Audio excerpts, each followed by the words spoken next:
Okay, so I have this SX bass. I quite like it a lot. The stock strings were all right once I played them a bit, but the bridge was nothing basically wrong with it. It intonated fine, but it wasn't very heavy, and the bass is neck heavy. So I figured if I put a thicker bridge on, it might work.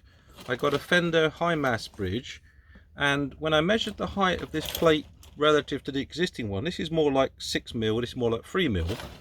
And then I measured with the vernier gauge the height between the bottom of the plate and where the groove of the string is. The idea being that if I felt I could get the strings of a similar height, then it might intonate similarly. And on this bridge there's like a little tiny, like a filed V in it, and it looked good. I mean, it was 12.5mm here as opposed to 12 and a little bit.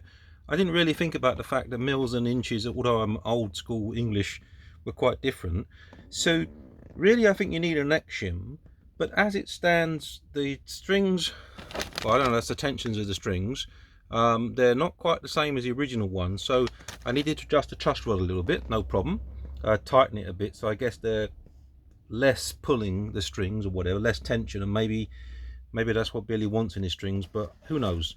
So I did all that, and then I measured the gauge height, and I got this down there. These are to the floor, and I got this down to about 5/64, 6, and this is possibly 7.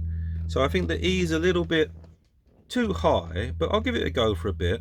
So there we go, we tune it up to there, we check the octave, it's about right, yeah, intonated, or maybe you can't see that. Let's put that into view. So the A is pretty good, yep. D is pretty good. So why did I do this? Well, I wanted to be able to balance it on my neck, on my leg a bit better, and look, it's pretty good. It's no longer neck heavy. So I say it's done its job. Yes, ideally it could come with a shim. The other thing to note is they don't give you the screws, and of course if you have screws that reach onto your bridge with that thickness, you've added 3mm on, you might want to consider different screws, but at the moment it doesn't seem to be pulling the bridge away. It's not like it's doing anything. So oh, let's try it.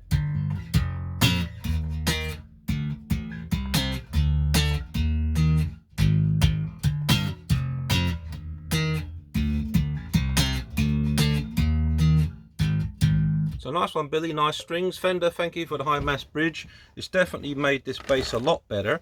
You wouldn't get a higher mass bridge on a Fender, but maybe if you've tried a vintage Squire vintage modified, maybe they balance better. I don't know. I tried one in the shop, and it was a nice guitar, but it was considerably more expensive than this. Having said that, I put on a set of Ironstone. This was about £40. If you get them for Fender, it's about 80. I found I can get them from Thoman's for a lot less, but there's a shipping cost. The pickups are Ironstone pickups. I love these pickups. They're really good, from England.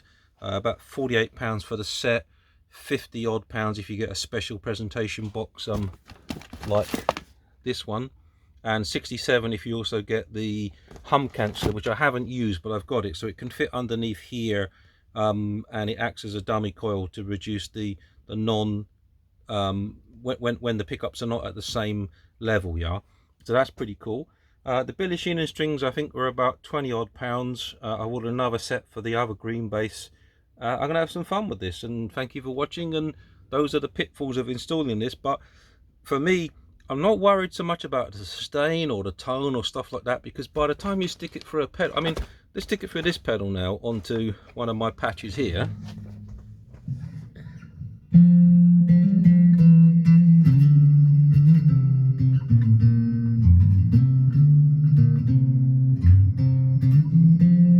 So by the time you've done this, you're not hearing the pickup anyway. Well, that's not true. You're hearing some articulation in the pickup and the strings, but you're not really hearing the pickup anyway. So, you know, with these pedals, that's what I'm looking for, is the ability to sculpt some sound in some recordings. So yeah, it just seems to balance that bit better, you see. It's just that much nicer. And I just find that people talk about the feel of a guitar, you know, forget the tone wood, whatever. This makes a difference to the feel, and it makes a difference to the playability. And you know, I think Dave Gilmour said every guitar he's got a song out of, so that's why he has had so many guitars. And I'm not claiming to be Dave Gilmour because I'm playing bass, but simply to say that the guitar feels much better now for a modest investment. So I'm very, very happy with this, and hope if you are doing something similar, you've learned something from this to speed up your install. Cheers, bye.